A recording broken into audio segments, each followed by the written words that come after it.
It started as just another revenge album. Emotional, Raw. cathartic. But one song didn't stay inside the studio. It followed a real woman home and blew up her life. Because when Lily Allen released West End Girl, fans weren't just listening. They were investigating. And one name kept surfacing. Not sung out loud, but heavily implied. And that's when Madeline stopped being fictional. At first, the album felt like a familiar story. A celebrity marriage cracks under pressure. Lyrics about trust, jealousy, and blurred boundaries. Lily Allen had never hidden that her relationship with Stranger Things star David Harbour wasn't traditional. They had rules. They had openness. They had honesty, or so it seemed. But in Madeline, something changes. The song doesn't describe random flings. It describes a rule being broken. Sleeping with someone both partners knew. And fans immediately sensed that this wasn't just art. It was an accusation. Online theories exploded. Reddit threads. TikTok breakdowns. Lyric dissections. Everyone wanted to know, who was Madeline? Lily later told The Times the character was fictional. A storytelling device. A symbol. But the internet wasn't buying it. And then, neither was the woman at the center of it. Natalie Tippett didn't plan on speaking out. She wasn't chasing attention. She wasn't promoting anything. But after weeks of speculation, harassment, and being quietly labeled the villain of someone else's heartbreak, she broke her silence. In a series of Instagram stories, Tippett confirmed what many already suspected. The song was about her. And then she dropped the part no one expected. I did not have a 3-year affair with anyone. Just like that, the narrative cracked.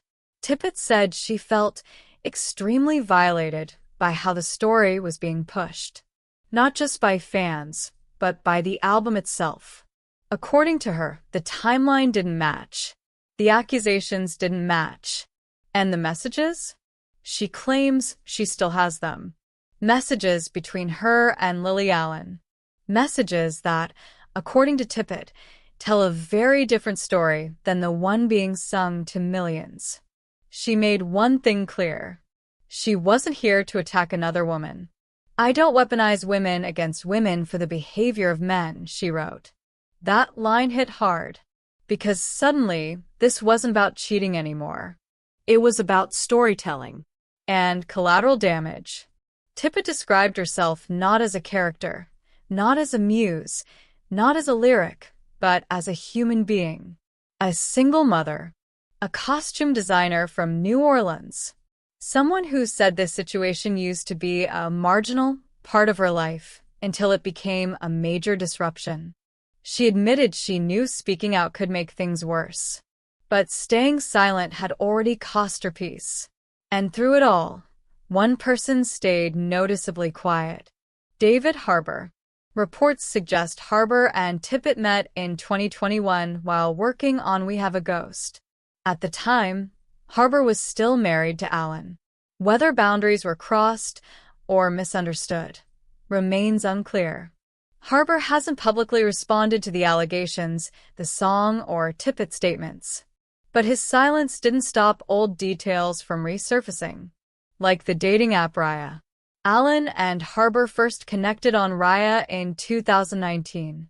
Years later, Allen reportedly discovered Harbour was active on the app again. That revelation reframed everything fans thought they understood about the breakdown of the marriage. Trust wasn't just strained. It was fractured. And then, just when the story started to cool down, Saturday Night Live poured gasoline on it. During Allen's recent performance, Dakota Johnson made a surprise cameo. She walked on stage as Madeline, smiled, kissed Allen on the cheek, and delivered a line that instantly went viral. Love and light, Madeline. For some fans, it was empowering. A moment of reclaiming the narrative. For others, it felt like a public jab at someone who never asked to be part of the show. Tippett didn't respond directly, but the timing spoke volumes. The song was no longer just a song. It was pop culture theater. Allen and Harbour married in 2020. By 2024, their fallout became public.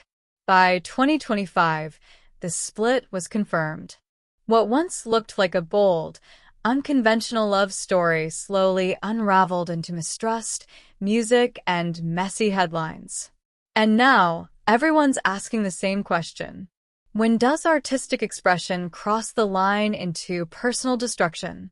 Who gets to control the story when lyrics point fingers but never say names?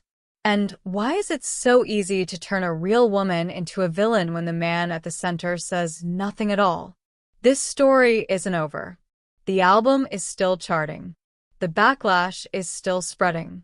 And the internet is still choosing sides. But one thing is clear. Madeline may have been written as a character, but the damage is painfully real. So tell me, was this honesty, revenge, or something in between? And who do you think crossed the line?